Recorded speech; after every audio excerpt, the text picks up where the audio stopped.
Om Sadashiva Samarambam Shankaracharya Madhyamam Asmadacharya Paryantam Vande Guru Paramparam Ishvaro Guratmeti Mochi Veda Vibhagine Vyomavda Vyapta Dehaya Dakshnamurtaye Namaha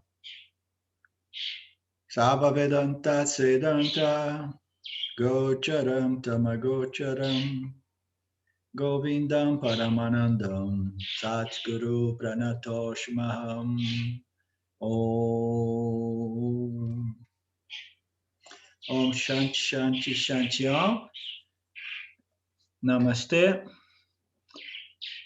Welcome everyone to our Q&A / the big picture of Swami Paramarthananda. I apologize for, there are some birds making a party here at our deck. So, Claudio, you mentioned to us in our last class that you had a question. Is that so? Yes, I have a couple of questions. Are the birds too loud? Okay. It's okay. So the first one is about I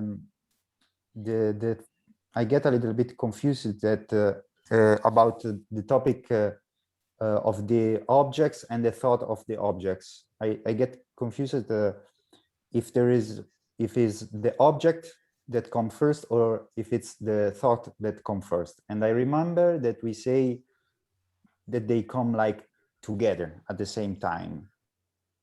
But we also said, if I remember well, that the thought of the objects must be true to the object. So I cannot say if there is a dog, I cannot say there is an elephant, for example. But here, if you can elaborate more, because so it means for me that like the object in the external world is like predominant. So if you can elaborate a little bit more about that, can you explain me again, because it's hard to no, this is a very subtle teaching, you know. And I remember when I first heard that the the object and the sort of object are one and the same, I was like, what? You know, because it does not make much sense at first hand, you know, at first instant. So what it means is that, for example, you are a little babe, you are 1 year old, and you start crawling around and getting contact with the objects in your environment, but you don't have a cognitive intellect yet in a way that you can learn what is a certain object. Have you noticed that the children, when they are very small, they see an object, and the only means that they have to experience the object is to put in the mouth. They want to taste it because it's the only relevant sense organ they have, you understand? But in due time, it develops certain mental qualities, okay? And then it develops the ego and the intellect. And then papi and mommy start saying, mouse, this is a mouse. This is for the computer, no eating, you know? And then they start saying everything. A cell phone, you understand? Paper, napkins, you know? So, and then they start associating and making those neural connections between the objects that appear in their surrounding, you know, with what? With a name and with a property. Every object has a certain purpose in the universe. And then we have the properties, the name, and the object. And then we start connecting those three elements. And then we know, you understand? And then we know. And then every time a mouse comes, we never think like it is a dog or anything else, you understand? When we see a dog, we see what the dog is, the thought dog comes. But this first has to be in place in one's intellect, Okay, so of course in the beginning it's not, because the intellect is not fully developed until a certain early age. So in which way the sort of object and the object is the same thing? Is once it's properly established in our minds, and it's established by cultural consensus. By cultural consensus, we determine that Jesus is a napkin, and it has usually a shape, usually a color, and it serves a certain purpose. You understand?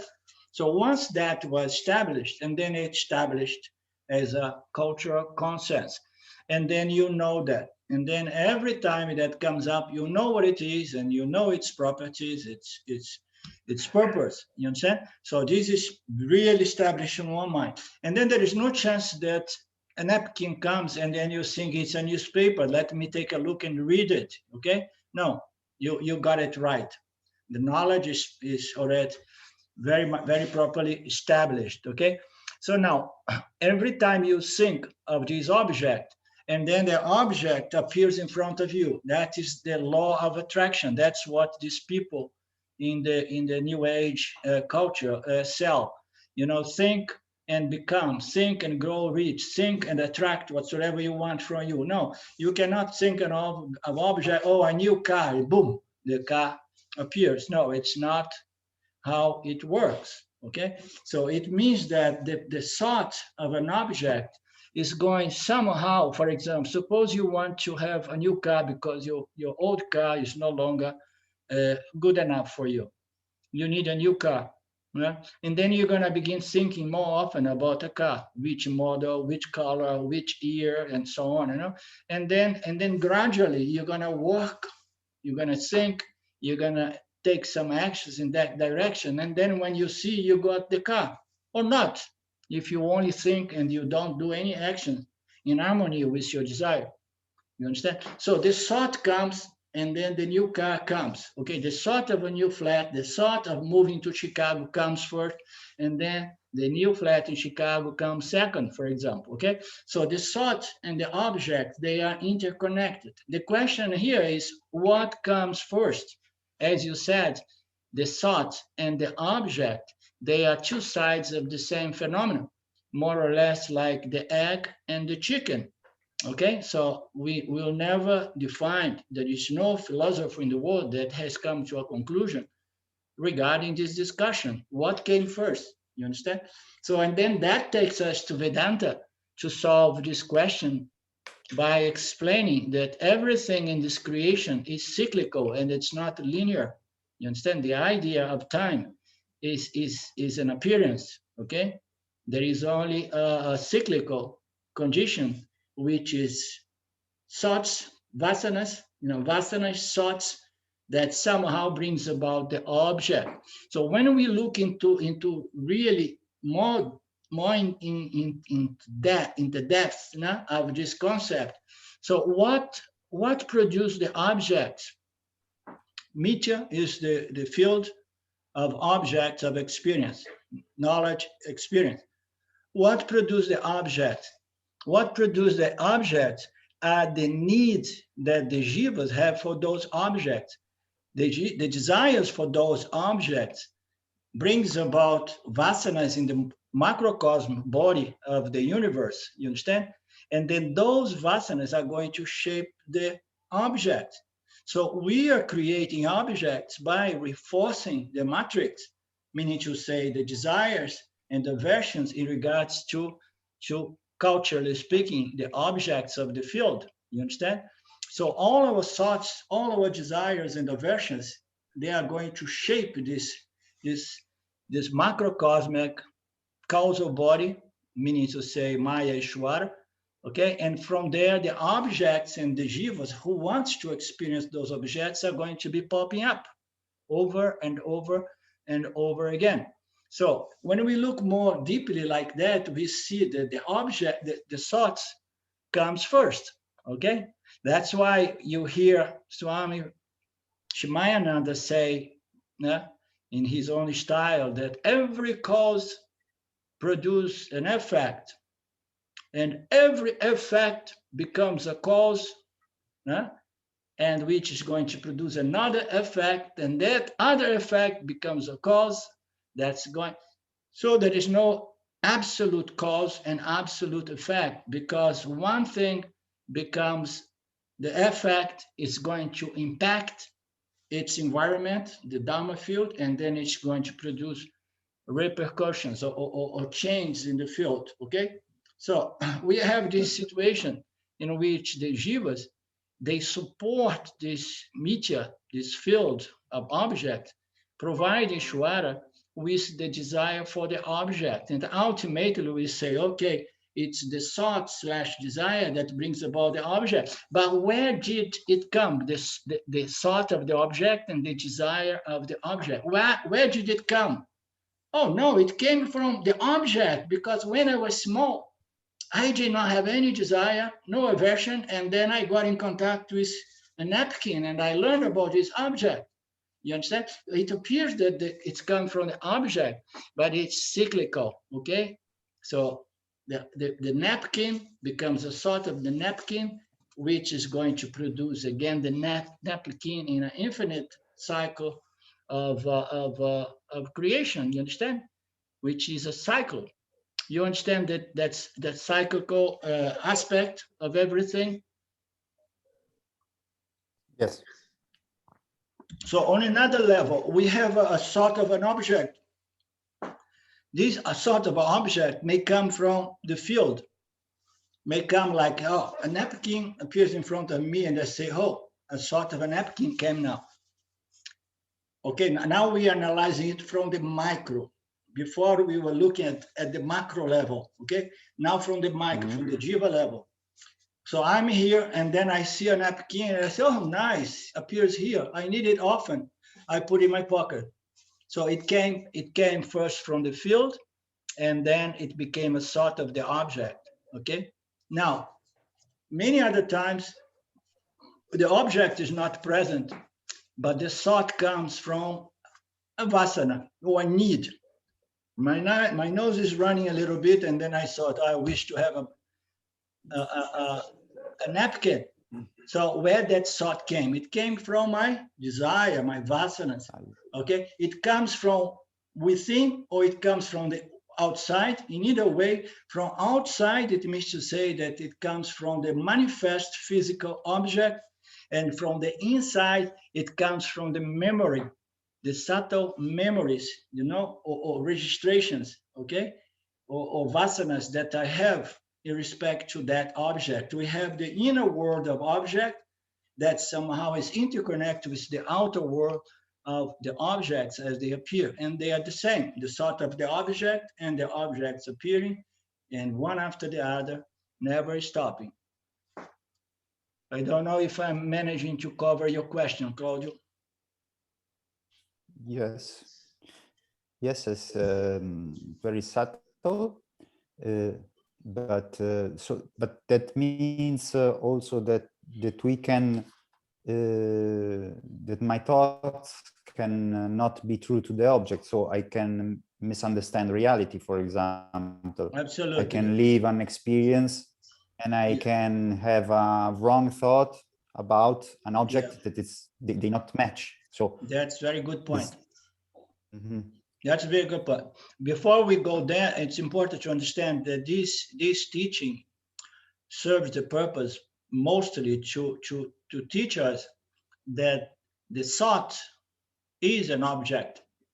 The object, physical, manifest, is an object, but the thought of object is already an object. It's a subtle object as opposed to the physical, manifest object. Both are objects.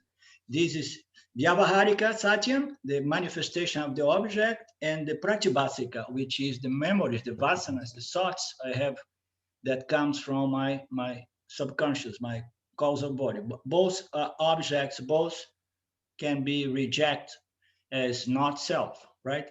So that is one point. Now you were bringing another contemplation, another analysis here, is that when we see an object like the universe, and then we may have a proper knowledge of the universe, or we can have an improper knowledge of the universe. So Maya makes in a way that every human jiva, with no exceptions, now rare exceptions, let's say, sees the world as real. You understand? Sees the world as real and sees the mind and the self, the conscious mind as a spring of the world that come out of the physical body. It thinks that the world is real, the body is real, okay, and my consciousness is a product of my brain, of my physical body. It's a product of matter. You understand? So this is an improper knowledge, and everybody falls for this knowledge. You understand? So we see the world is an object, and it is faithful to the thought of the world, but we need to understand the true properties of this world. What are the attributes? What is the reality of this world? Do the objects in this universe contain inherently the happiness that we are seeking and searching for? So we very often associate objects with wrong knowledge, and overall we associate the universe, the creation, okay, or let's say our world, our planet, we associate this wrongly from the get-go. Why? Because we take it to be real, and we take it that this is the source of this conscious mind, of my existence. I come from matter. I come from biology, I mean, matter is the real thing.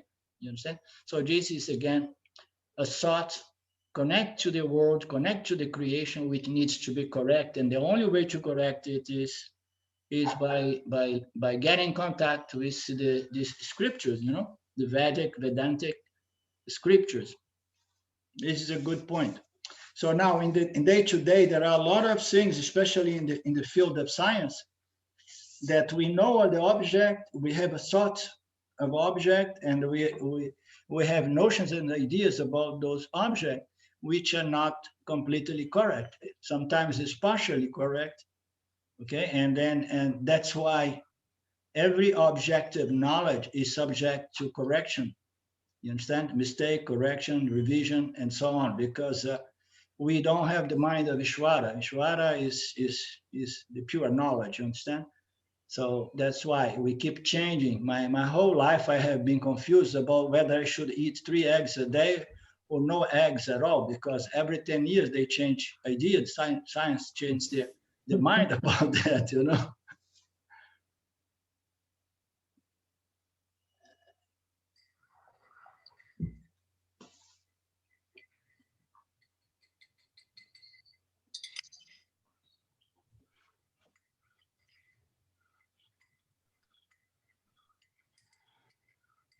And how can we know if my understanding, my thought of reality, it's true to the object? I mean, yes, but I mean also in the daily life, not also Vedanta. Of course, in the case of Vedanta, this is the fundamental misunderstanding that reality is that the external world is real, and we have to study the scripture for understand that. But in the day-to-day living, how can we be sure that I am seeing the objective reality or not? Yeah, I mean, first of all, there is no such a thing as 100% objectivity. Doesn't matter. I mean, you can be very, very wise, very sattvic, but every objectivation us is colored by our subjectivity, our vasanas, because we perceive the world through our bias, our vasanas, and so there is no 100% objectivity.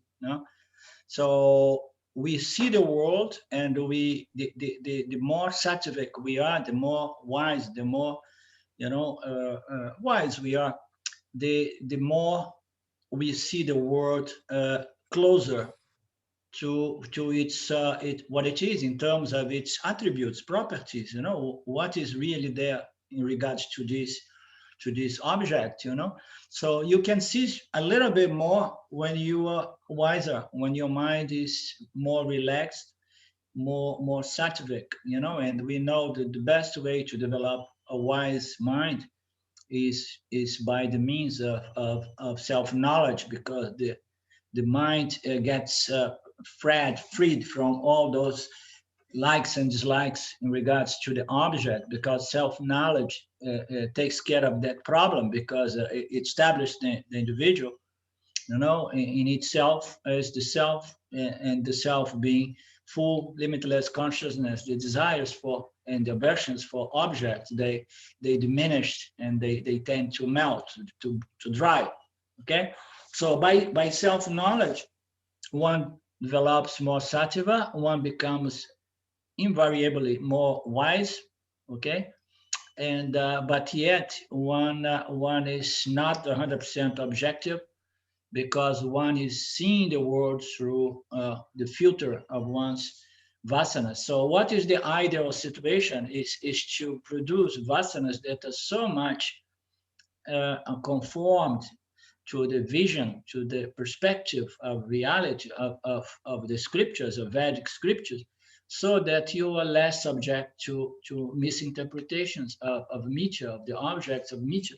But this is not altogether possible, but one can, and one can become wiser, as one's mind becomes more and more clear. But the purpose of Vedanta is not the improvement of this mind in the way that you become so wise, and so intelligent, in the sense of wisdom is different than intelligence, of course. You become so wise, that you see reality to what it is. You become almost like Ishwara. You see things for what they are. So now the purpose of Vedanta is not that, because Vedanta knows that that is an impossible mission. And it knows that being impossible, it's not going to satisfy the jiva. You understand? The search for perfection. The jiva will never be perfect. Will never develop 100% objectivity and clarity in regards to the events of the world, the objects of the world.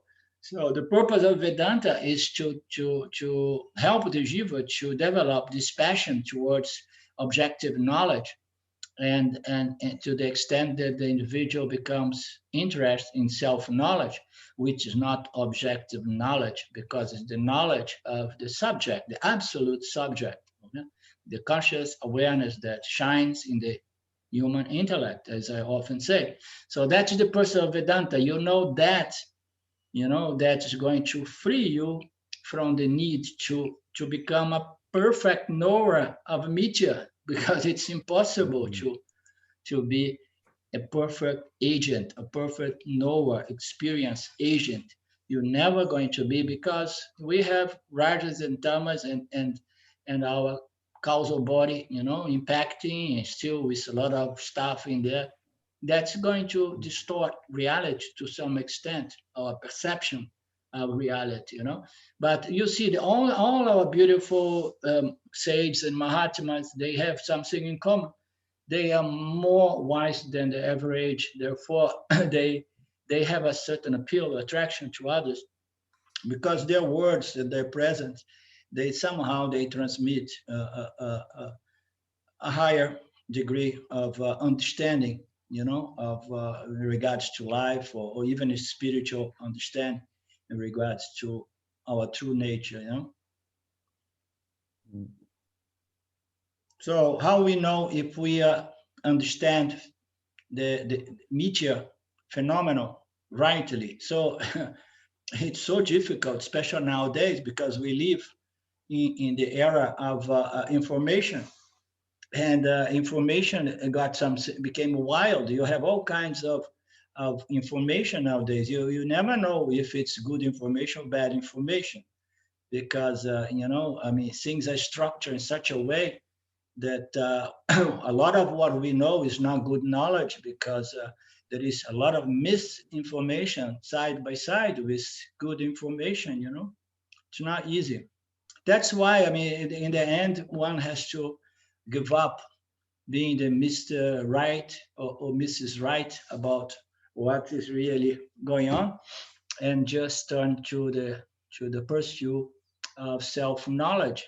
Okay, that knowledge is not subject to mistake. Once you know it, and it does not require revision. You understand?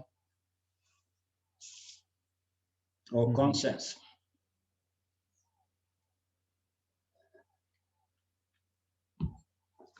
Yes, Karen. So I guess then on a more subtle level, this would be similar to when we talked about something like this the other day, thinking about a person and then all of a sudden they call you. That's sort of thought to object and it manifests. Yeah, I don't comment on those things because this can be a great distraction. You know, everybody would like to have certain powers, and then we like to connect certain thoughts with certain events and believe that, oh, this is magic, this is that. So I mean, I don't go there, Karen, because it's irrelevant. You understand? Maybe there is something to it, or maybe it's just coincidence. Who knows? Only Shuara knows somehow, you know. But I understand what you're talking about, you know. Yeah. There are a lot of invisible force and energies and things that operate that we are not really aware of. Just to give a small example, I used to live in Germany. My grandmother was very attached to me, and I was her favorite grandchild among several dozens of grandchildren. And she died at the age of 97, and I was away from her in Germany. And in that night, I had this incredible dream that she came to my dream, you know, to say goodbye, to say hello. I mean, how can you explain something like that? You know, why is it really a dream? Why is it a coincidence that in the next days I have the call, I have the telegram at the time say, oh, your grandmother passed, you know? So that kind of question takes us into mysticism, you know, and Vedanta does not take us there.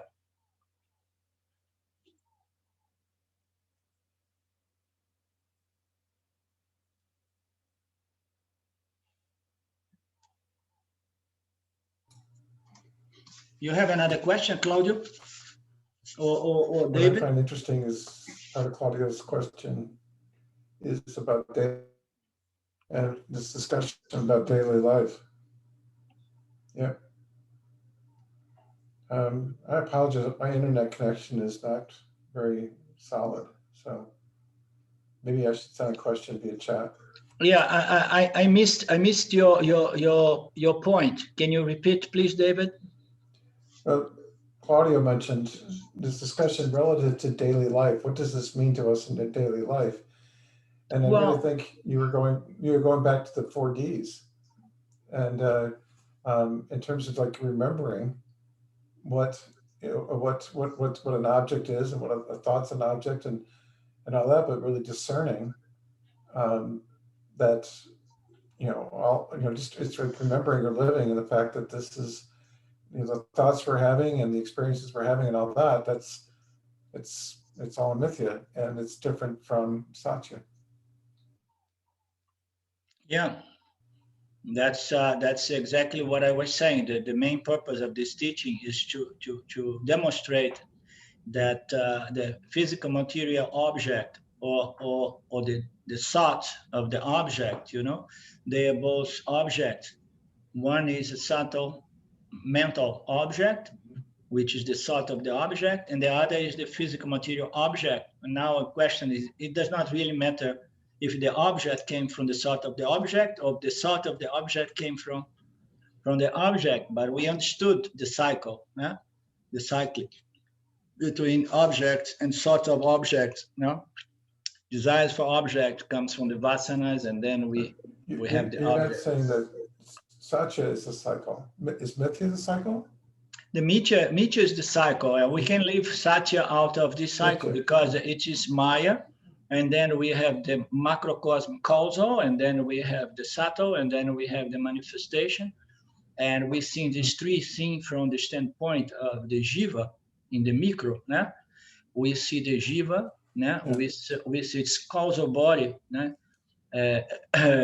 crowded with desires, subtle causal desires and aversions for objects. In other words, likes and dislikes in seed form, and these are called vasanas in our tradition. So the vasanas are there. It's part of the macrocosm, but it appears in the microcosm, causal body of the jiva, and that is going to bring about desires and thoughts about the object. And then that is going to reinforce or support the objects in the field, so that we have those objects, so that we can one day learn the lesson that there is nothing on that object that's going to fulfill me. You understand?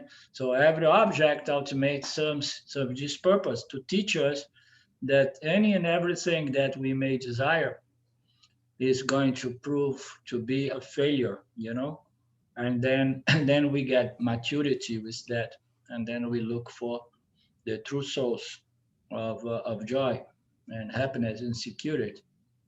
Isn't it, Dave? I think it's interesting you say maturity, and I don't.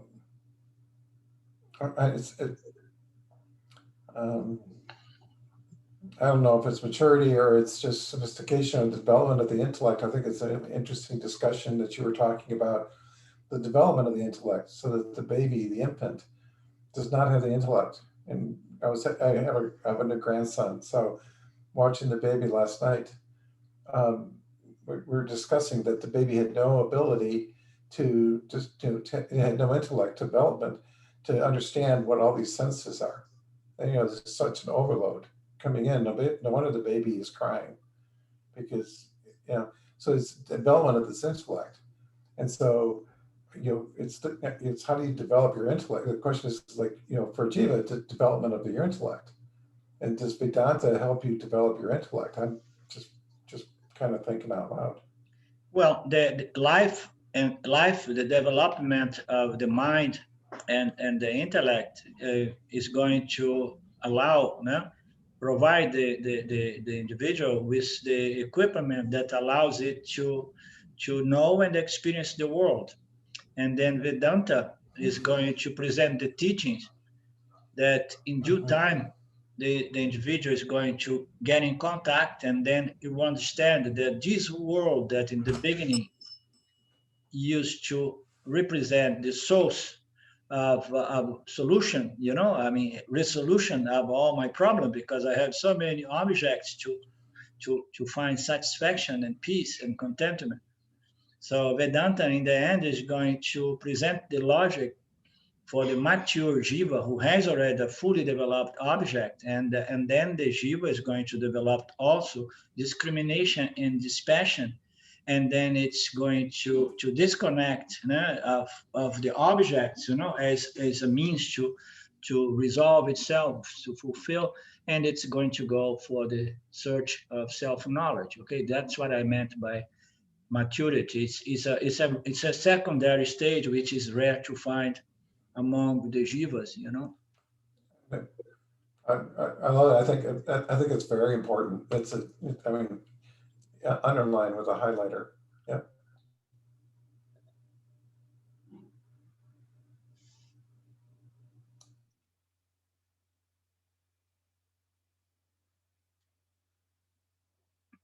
I don't know, but I couldn't hear David. Did you guys hear David? Full phrase? You did not hear very much? Are you having a good internet there, Dave? No, I'm not. I'm not having a good internet. I will work on it. But I was just underlining or highlighting what you said, what you just said. I'd like to put it on my wall about the development of the intellect and Vedanta being part of that journey. And so you need a fully developed intellect and Vedanta to present the knowledge to really, and what a blessing that is to have that in our lives, that we develop the intellect and receive the knowledge, and then are able to process that and incorporate that into our lives. Yeah. I think it's a very important point. Yeah, absolutely, because self-knowledge, which brings about the end of psychological suffering, it happens in the intellect. So the intellect has to be there, but then it has to convert or convert that extroverted tendency towards objects into a tendency to analyze one's experience in regards to this interaction with the world of objects, and then see through the eyes of wisdom the mistakes and limitations of all objects, and the understanding that we run for objects because we believe that they can resolve our most fundamental, essential, existential, problem, and then maturity is to come to understand that no object will do the job. It's not to say that I'm going to be hateful towards objects. No, you just see the object with a positive indifference, we'll say, okay, if they're here, they have utilitarian values, okay, but none of these objects are going to complete me. You understand? That's the vision of Vedanta.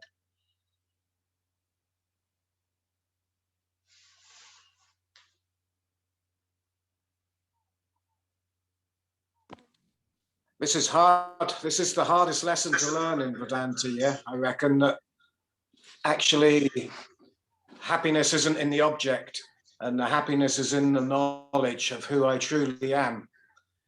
Because even when we know this on an intellectual level, I still find myself chasing objects and experiences. And this, I believe, is the stage of nidhyasana, to actually really, like you just said, analyze these experiences and realize that they don't have any value finally. Yeah. They're valueless. So this is nidhyasana for me, and this is why nidhyasana is the longest stage of Vedanta, I believe, because this takes a long time to really clean from the system.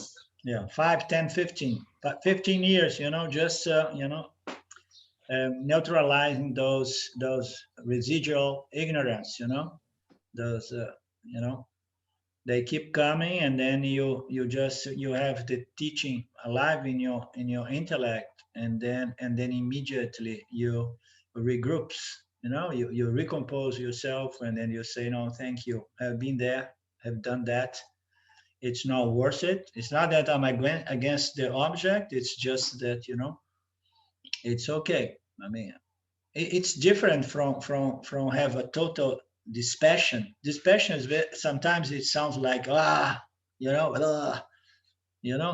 it's just like, okay, it tastes good, it looks good, but it's fake. It's like you buy some clothes that have the brands of these expensive manufacturers, but then you buy knowing that it's fake. You understand?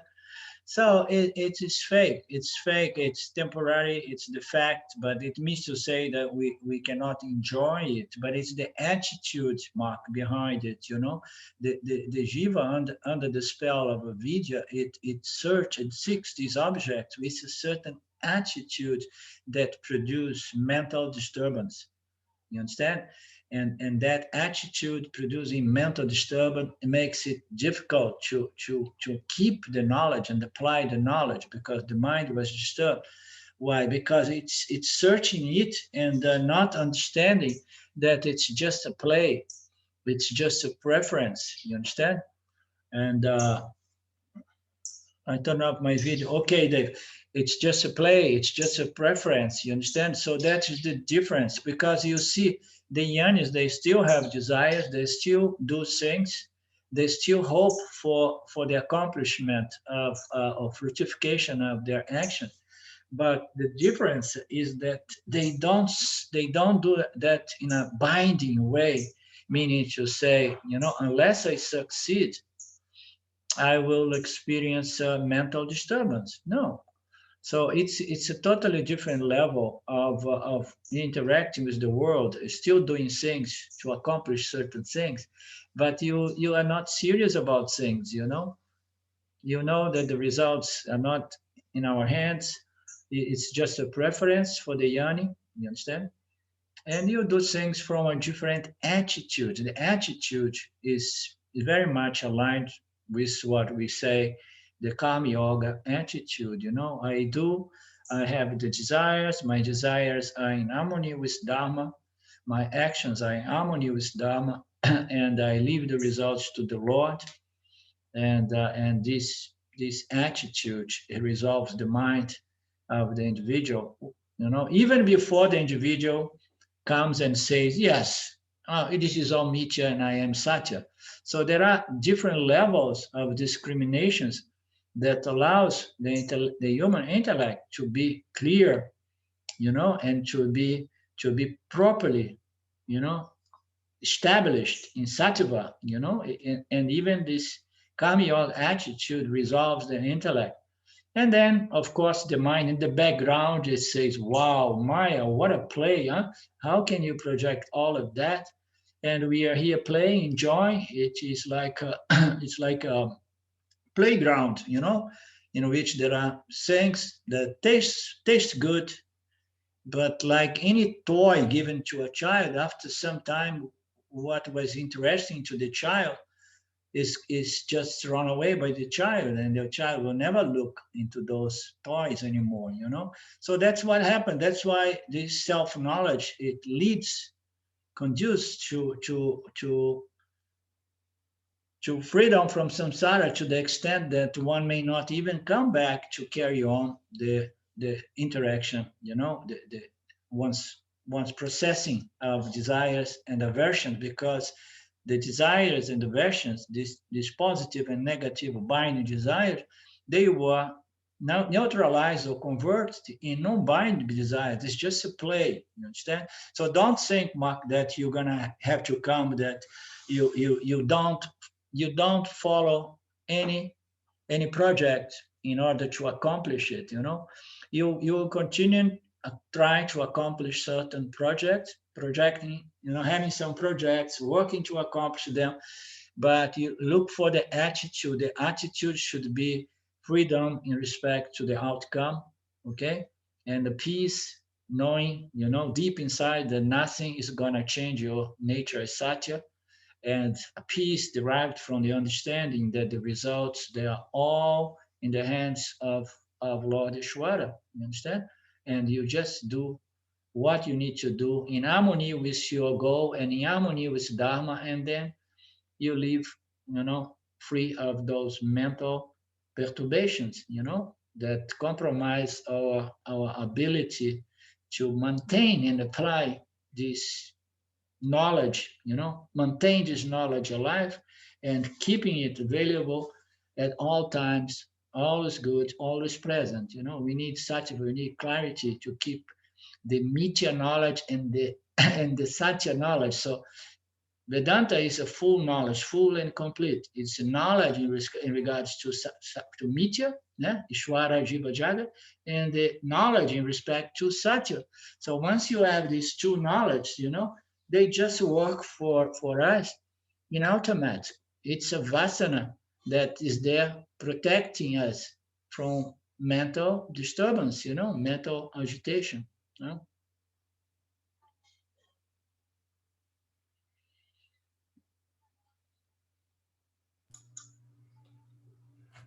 We talked about the release of like moksha being this intense desire to be liberated, and even that's an object. So the intense desire to be liberated is an object, and it's really like letting go of that even is Yeah. you know, ultimately, or the desire to escape this cycle of life and death and all that. It's just it's a desire. So it's letting go of even that at some point in time, in terms of, you know, Yeah. in the journey of even letting go that we're trying to achieve something because we're not. Yeah. It's going to happen. It'll happen if it's meant to happen. If it's not meant to happen, it's not meant to happen. So I know this firsthand because I went through this entire process, and I most probably some or most of you have heard my testimonials to that. So one thing to understand, this is what you say is truth. Moksha, mukshutva, this desire for self-knowledge and liberation, is still an object of desire. You understand? And it becomes the last extroversion, the last stressor of the mind, of the intellect, this desire for moksha. You understand? So, and a lot of people in the spiritual world understanding that, and says, why to keep feeding this desire with more fuel, this desire for moksha, if I know that ultimately this desire is the last impediment, so why not to drop this desire now? So this teaching, this understanding gave birth to a lot of these teachings in the Neo-Advaita, which was best categorized by Gangaji when she was again and again repeating something that that Papaji used to say in her language, in her words. She would say, "Call off the search, call off the search, call off the search. Give up searching." A lot of people took that teaching and went around the world say, "Give up, call off the search."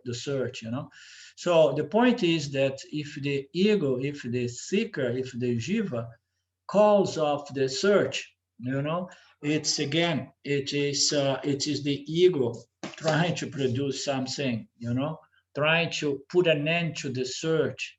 And the search will never end by any effort of the seeker, okay? The seeker is seeking, and this search cannot be ended. I tried hard. More than once, I tried to walk away from the spiritual world and put an end to this search.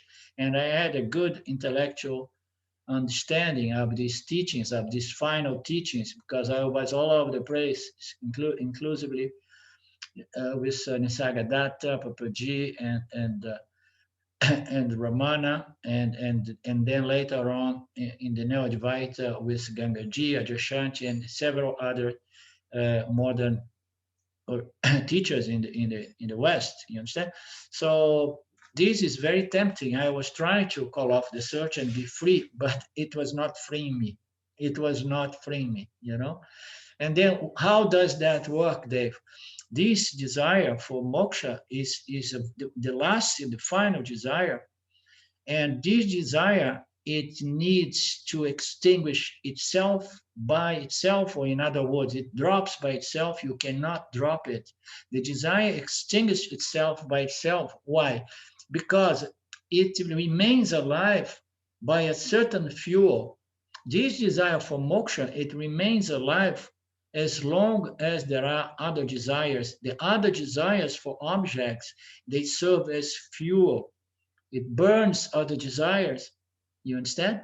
Until it becomes the only desire in the mind of the jiva. What happens with a fire when once it consumes all wood, all fuel around? There is nothing more that can be given to that fire. So that fire extinguishes itself naturally without any effort. You understand? So it's the case, once the jiva finds itself, once the seeker finds itself genuinely free from desire, from binding desires for objects, word object, you understand? And then these desires for objects, they are all converted in one single desire, which is desire for moksha, desire for self-knowledge, direct and immediate paroksha jnana. And then once that is our condition, you understand?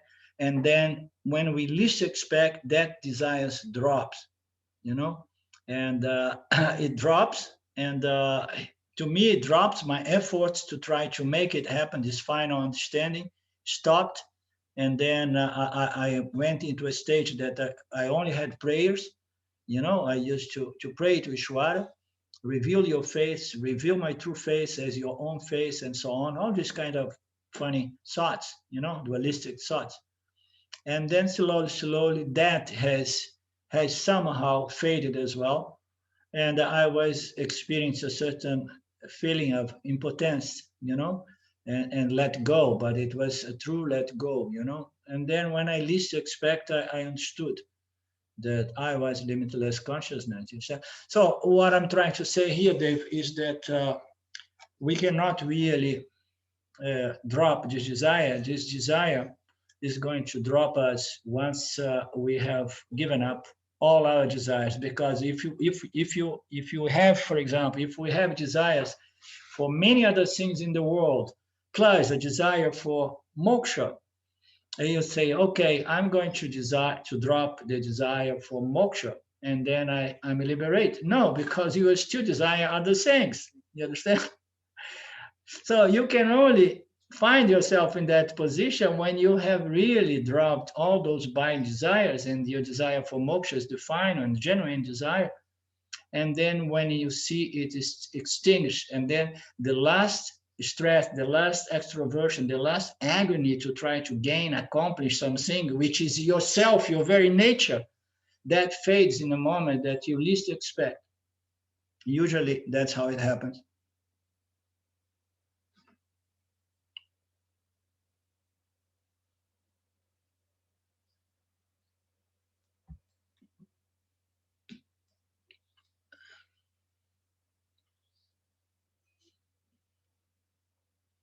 Karen, Mike, your mic.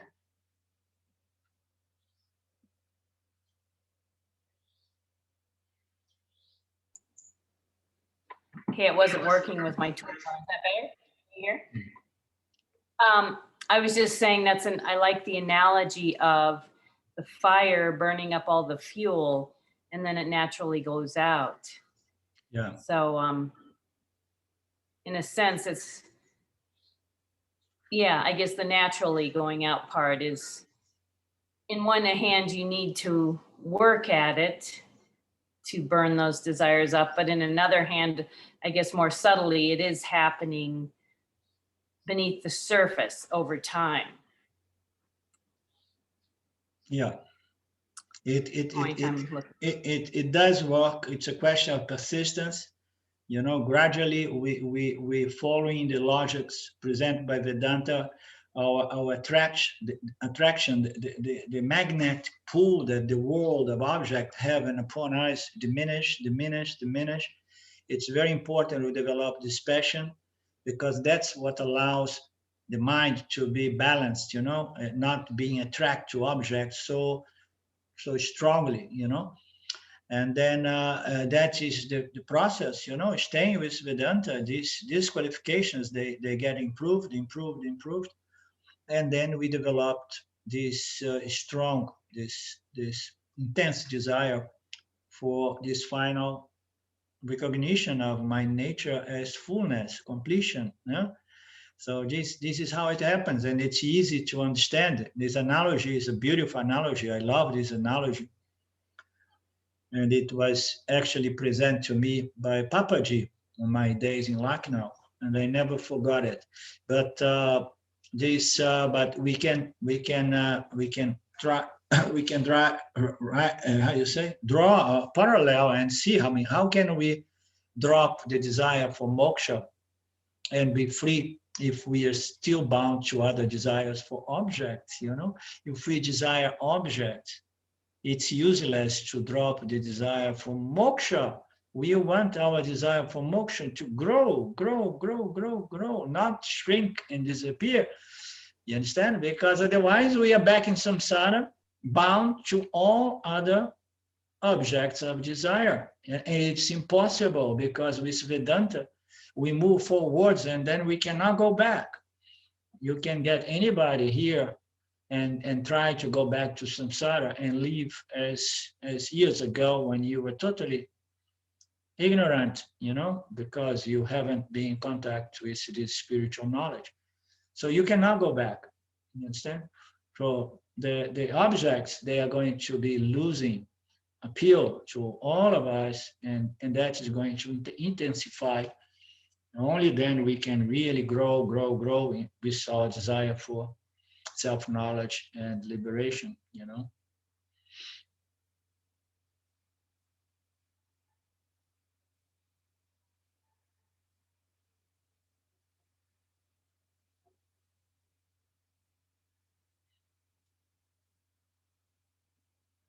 Have we understood how it works? Desire is good. Even the most mundane, you know, childish desire, it serves a purpose. You know, we go from one thing to another thing, and then only then we get to the understand that none of these objects are going to to establish us with in our sense of peace, security, and satisfaction, you know. So desires are good. To be forever bound to objects of desire is a hardwired ignorance.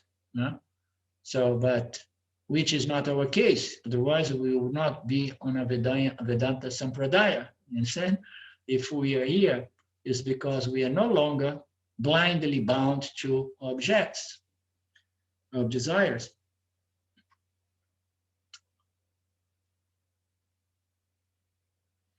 Claudio, you have anything to say about devotion today, or we leave it for our next class? Yeah, maybe better leaving for the next class, because in 10 minutes I have to go. So okay. I think it's a larger topic, maybe. Good. It's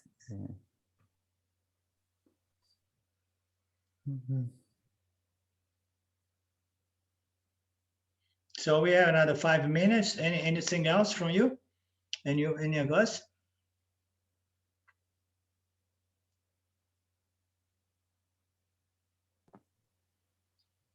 Talking about desire being good, Shidi Sai Baba apparently used to say, he used to give people whatever they wanted. When people used to come asking for children, he would make it and they would have children and everything. And he once said, I'll give people whatever they want, because one day they'll want what I want to give, which was actually the knowledge of Atma. Yeah, apparently that's a story I heard about Shirdi Sai Baba. Yeah, but this is not a statement from Nityananda, or is the same? I heard that as coming from Nityananda. Nityananda, there are so many. Oh, possibly.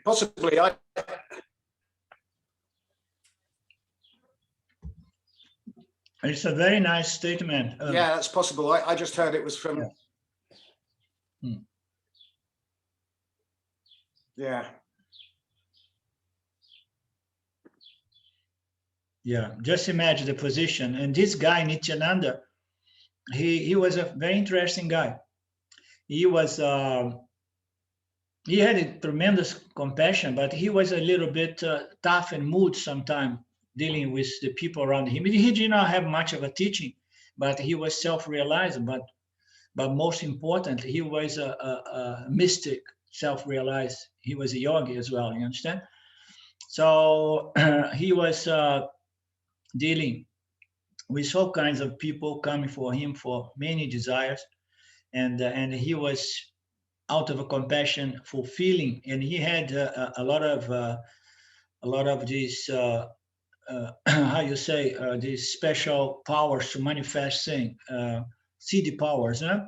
He had siddhi powers to manifest things to people, manifest money. He was giving everything out of compassion, and then it seems that at certain time he says, so you know what, it's okay, it's enough. I'm giving people what they want, but they are not wanting what I want to give, okay? I'm going to leave, okay? Tomorrow there will be my Mahasamaj. And then he died in the following day. He died consciously.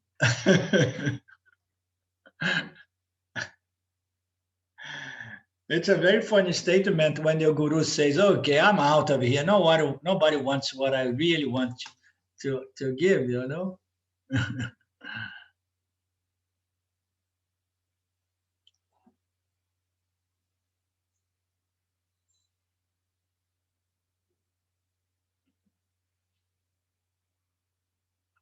Om Purnamada Purnamidam Purnamudachyate Purnasya Purnamadaya Purnamevavashishate. Om Shanti Shanti Shanti. Thank you, Lord. Thank you, my good friends. We meet again soon, Ishwara willing. Okay? Big hug, much love. We'll see you again. Thank you, Ronaldo. Okay, thanks. God bless. Bye now. God bless.